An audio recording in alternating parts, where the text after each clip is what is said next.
Pixar is one of my favorite studios of all time. This studio has helped define so many childhoods, and is able to deliver consistently entertaining films for all ages. So with the release of Inside Out 2, I thought it would be fun to rank all 28 Pixar films from the worst to the best. And something I realized when I was drafting this ranking is that I happen to have a lot of hot takes when it comes to Pixar. It's not like stuff that's intentionally trying to get a reaction, like putting something like Toy Story or Up or Ratatouille in like last place or something. But there are a few hot takes on this list, let's just say that. So without further ado, let's get into it. So at the bottom of the list is Cars 2. It's Turning Red, guys. Turning Red is the only Pixar film that would actually classify as terrible. This film was actually just uncomfortable to watch, I think is the best way to describe it. Basically, they use this girl turning into a panda as a metaphor for a certain time of the month, which even for Pixar is a crazy idea, and I would argue it's not even super appropriate. This film also just has stuff like the main character drawing certain drawings, twerking in front of her mother, and they even make an abortion joke with My Panda, My Choice. My Panda, My Choice? Yeah, this film's bad. It was very uncomfortable to watch, and I have no desire to rewatch it. Brave is essentially Pixar's attempt at making a Disney princess movie, and this film just ends up lacking that Pixar uniqueness to it. Even the whole family member turning into a bear thing, Disney has done before. I don't think a lot of people even know this is a Pixar movie. I think most people just think it's a Disney animation film because that's what it feels like. Yeah, this film's just very boring and devoid of creativity, which is an outlier for the studio, so we're just gonna move on. The Good Dinosaur is genuinely one of the most disappointing films in Pixar's catalog. I think the idea of the asteroid missing and dinosaurs and humans kind of living alongside each other, despite the fact that the dinosaurs are still inevitably going to go extinct, is an interesting concept. Also, this film has just some gorgeous photorealistic animation that I think does blend well with the cartoon characters. I wouldn't want to see photorealistic dinosaurs in this movie. The problem here is that the film is just really boring, and I think it's just because this film is trying way too hard. It tries for these big emotional moments that fall flat partially because of how predictable they are. 10-year-old me was sitting in the theater watching the movie. A scene came up and I was like, I wonder if this scene is where the dad's gonna die. And sure enough, the dad died in that scene. Every big, emotional, powerful moment in this movie feels like it's been done before in much better animated films. And the pacing of the film is just so slow. You can have slow pacing in even animated movies, but you have to make it work and it has to make sense. The journey that Arlo and Spock go on is not only dull and uninteresting, but it drags. So look, I don't think this is a bad movie, but I wouldn't call it a good movie either. Onward is alright, I guess. But there's a lot of things here that just drag it down for me. For one, the world building is just really bad. They try to make it feel like this magical world, and you've got all these mystical creatures running around. The world just looks like our world. I understand that in the film, magic's kind of lost its way and stuff, but you can still try to make the world more interesting. And this just doesn't feel like a Pixar film. Sure, Pixar's done celebrity voice casting in the past, but it's never felt like that's what they were banking on. And this film just felt like them banking on the fact that Chris Pratt and Tom Holland are the two main characters. And similar to The Good Dinosaur, the journey the characters go on is not super interesting. I will say it is a little bit more entertaining though. And there's some really nice moments at the end, but other than that, this film just didn't really do it for me. Alright, so when I say that A Bug's Life is next, just know that I think every other movie on this list is at least a good movie. Pixar usually has a really good track record. There's not really too much to talk about here, it's simple, but I had a good time with it. It kind of brought me back to that feel that like the really early Pixar films had, like Toy Story 1, so that was nice. And this film actually has a really good villain whose presence is consistently felt throughout the story. So yeah, I think this film's good. I have to talk about Lightyear now. I was one of the 5 people who was really excited to see this movie. Buzz Lightyear is just one of my favorite characters in cinema history, and I always wanted to see them make a movie about the real Buzz Lightyear. So then they announced it, and I was so freaking hyped. And then they put out the trailers, and the trailers looked super great. I remember going to Disney World, and they showed the first 10 minutes of the movie, and I thought the first 10 minutes were just amazing. And to be fair, I think the first half hour of this film is actually quite good. It has a lot of really interesting, unique sci-fi elements. I really like what they did with the Buzz Lightyear suits and stuff. And there's some really sad moments too. And they made these really fun references to the original Toy Story film. And then after the first 30 minutes, Buzz Lightyear meets a wacky group of characters who all have their wacky quirks that they have to get over by the end of the movie, Like, one of them keeps making these jokes about a pen and when he's ever going to use the pen. And then at the end of the film, he actually gets to use the pen for something important. And then another character is afraid of heights, and at the end of the film, they're not afraid of heights anymore. And Buzz finds these wacky characters kind of annoying at first, but he eventually learns to like them by the end of the film and have them on his team. Also, the writers just get super creative with this unique sci-fi world and decide that the food that they eat is a sandwich, except the meat is on the outside and the bread is between the two pieces of meat. Oh, and Zurg is Buzz Lightyear from the future. Man, that twist has just never sat well with me, and it's not even unique, it's not even original. The Lego Movie did the same thing, like a couple years earlier. I will say this, the movie's still somewhat entertaining from start to finish. I thought the robot cat was funny, and the visuals are some of the best visuals I've ever seen from a Pixar film. So even with like 2/3 of the movie not being that great, the first half hour was phenomenal, and overall, I'd still give the movie a thumbs up. But even though I still like the movie at the end of the day, it is a huge disappointment. Luca is a delightful film.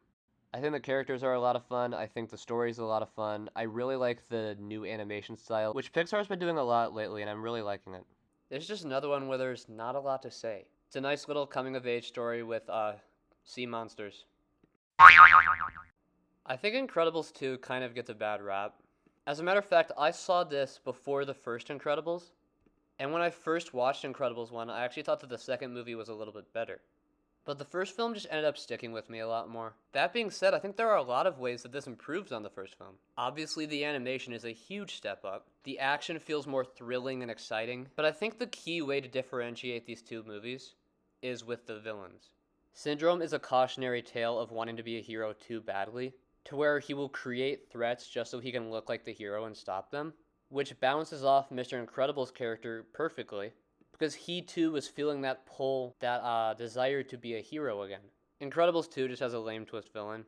And with a movie like The Incredibles, the plot is very much centered around the villain, or the main conflict, I mean. But yeah, Incredibles 2 is still a really fun movie. Just because it's a step down from the original does not make it terrible. Elemental is one of those Pixar films that in the marketing thought it looked pretty bad. I knew it probably wasn't. I mean, it's a Pixar film.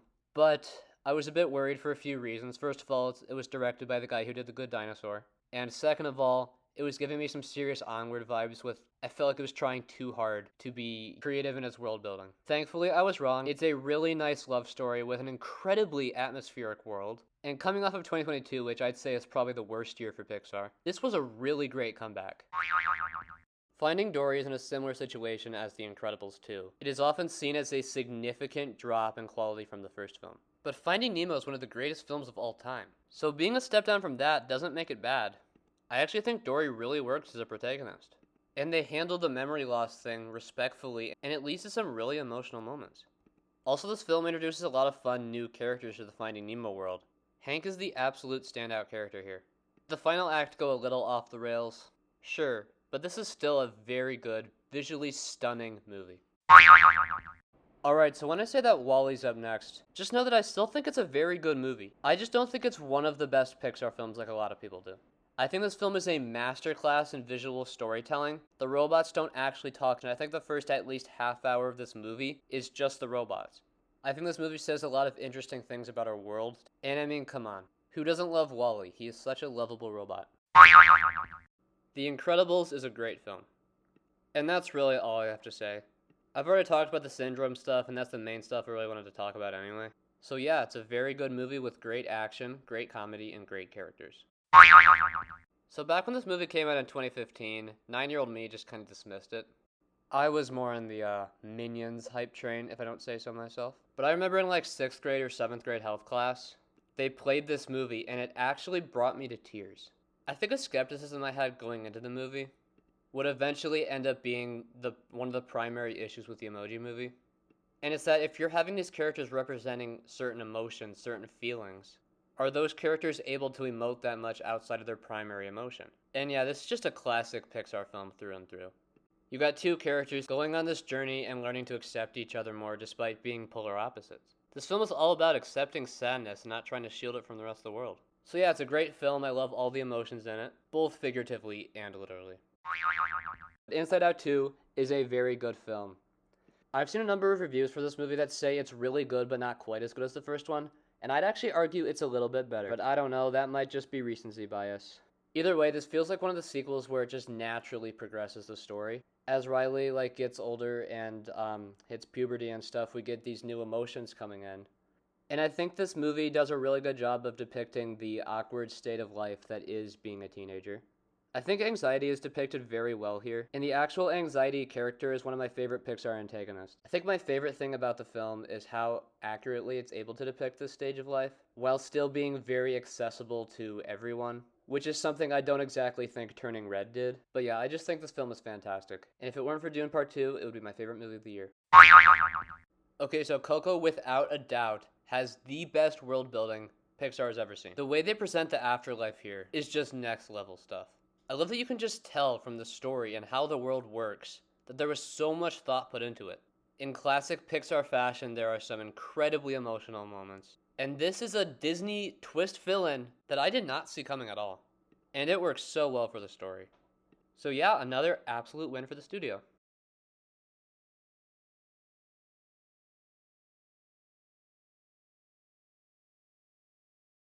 So I remember going to see Rogue One in late 2016. And it's a good thing that was the movie that I was going to, so I could take my mind off of the absolutely traumatizing dark teaser trailer that was shown for this movie. Lightning McQueen gets in this massive car crash, and then the text says, "From this moment, everything will change." Like, what? The film itself is much more in line with the first Cars movie. It's all about Lightning McQueen struggling to keep up with a new generation of racers, with Jackson Storm acting as the primary antagonist in the movie. Now, I think the first third of this movie and the last third of this movie are great. The opening act sets the tension and shows the changes in the racing world, culminating with Lightning McQueen's crash. And the end of this movie has Lightning McQueen passing down the torch to a new racer. But the middle third of this movie just feels like a lot of filler to me. Like the characters are doing a little bit too much wasting time. We do get to flesh out Cruz a lot though, which is nice. And I really liked that one scene with McQueen and Smokey, where McQueen learns that the best part of Doc Hudson's life was training him, which perfectly sets up where his character is going to be at the end of the film. Another issue I have here is it may have been a little too early to tell this story. Like, sure, for the people who saw the first Cars movie in theaters or had seen it since then, it had been a number of years. But think about any newcomer to this franchise. You're watching the three Cars movies and you got the first one, which is about McQueen. In the second one, McQueen still has a big role, but he's not the main character. Mater is the main character. McQueen's screen time is significantly reduced compared to the first movie. So when we get to Cars 3, where McQueen is passing down the torch to someone new, we haven't really got two movies yet following the character. But again, I still love this movie, and while I'm not sure if it's actually going to be the finale of the Cars franchise in terms of movies, if it is, it's a fantastic way to cross the finish line. Who doesn't love Monsters Inc? It has one of the most iconic duos in animation history. And the idea of this film and the world building of this film is some of Pixar's best. Monsters going through doors and scaring kids in order to power their world is such an interesting concept. And the story itself is just a ton of fun. And that's because every character, including the weird lady who keeps bugging Mike about doing his paperwork, is so memorable. Just a great film on all accounts. Soul is a beautiful, stylistic movie about living life in the moment. The final scene in this film is one of my favorite ending scenes in any animated movie. It gets its message across so clearly that it just makes you love life 10 times more. Yeah, we are now to the Pixar films that are just masterpieces, and Soul very much deserves to be in that category. Okay, so I'm not really going to talk too much about the first 15 minutes of Up. I know it's amazing, you know it's amazing, we all know it's amazing. But this entire film is great. It's one of those movies with kind of a ridiculous concept of a guy using a bunch of balloons to make his house fly, but this film just packs such an emotional punch. It has such an adventurous feel to it. All of the characters are super memorable and likable. And it's got arguably the best villain in any Pixar film. If you thought Up had kind of an odd premise, Ratatouille blows it out of the water. This is a movie about a rat who wants to be a chef, so he goes in the hat of this dude who also wants to be a chef, and he pulls the hair of the dude so the dude can be a good chef. This whole film is thoroughly entertaining. It's all about following your dreams no matter how unobtainable they seem to be. But the scene for me that really puts it above Up is the final scene with the big food critic guy when he tries the ratatouille dish, and he is just brought back to his childhood and how much that dish meant to him when he was a kid. And then this guy who was seemingly just very cold shows so much warmth to the other characters. That scene is definitely top 10 best scenes in any animated movie ever. So yeah, another masterpiece from Pixar. Not only do I think Monsters University is on the same level of Monsters Inc., but I actually think it's a decent bit better. While Ratatouille is all about dreaming big and working to accomplish your goals no matter how far out of reach they seem, Monsters University says that sometimes you can try so hard at something and it will always be out of reach, and that's okay. That is such a mature theme for an animated movie to tackle, and it's done here in such a fantastic way. I love the relationship between Mike and Sully, how they're initially at odds with each other, and they eventually form this super strong bond. I think the scare games are so much fun. And similar to the first film, I love all the characters. So yeah, this is a prequel that manages to surpass the original. You know, the older I get, the more I realize just how dark Finding Nemo is.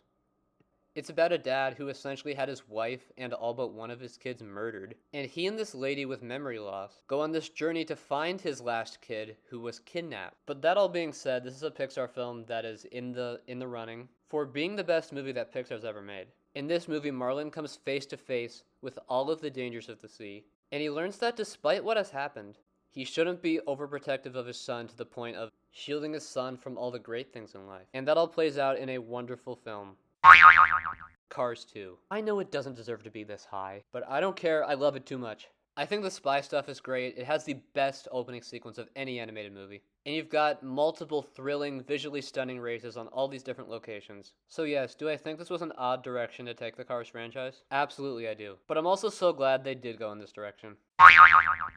Toy Story is the film that put Pixar and 3D animation on the map. It introduced us to some of the most iconic movie characters in history, such as Buzz and Woody. As a matter of fact, if you take Star Wars characters out of the equation, my favorite character in movie history would be Buzz Lightyear. I love his journey in this film of just being really naive at first and really stupid and thinking he's a space ranger, and then at the end coming to terms with what he is, that maybe he's not this giant intergalactic superhero who's saving the galaxy from the evil Emperor Zurg. No, he is one of Andy's toys, and that's all he needs to be.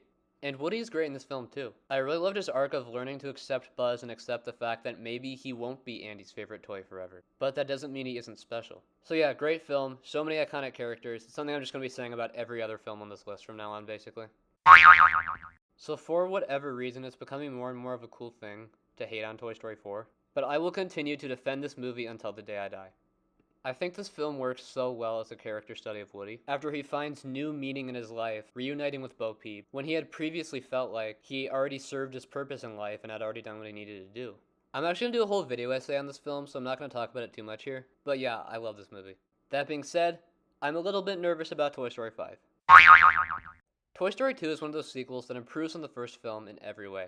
We get great new characters like Jessie and Bullseye, who are seen as just as iconic as Woody and Buzz. This film is more emotional than the first with Jessie's backstory. While I think Charles Muntz is the best Pixar villain, Zurg is my personal favorite. And he's not even the main villain of the movie. I love how this film does so much with like the Buzz Lightyear universe, but in this film Woody's dealing with the fact that he got damaged, and that he wasn't made to last forever. So he is torn between joining Jessie and the rest of the Roundup gang in a museum where they can live on forever, and still being there for his kid anyway. Also, I love that the main villain of this film, Stinky Pete, he's a twist villain too, but his motivation never changes, just the way he goes about doing it goes from nice and friendly and welcoming to Woody, and essentially forcing him to go with him when he makes another decision, when he decides to go back for Andy. So yeah, this film is so much fun. It's got a fantastic story. I love that in these top 2 Toy Story films we're talking about, so many more of Andy's toys get to play a big role. So yeah, Toy Story 2 is just a perfect sequel.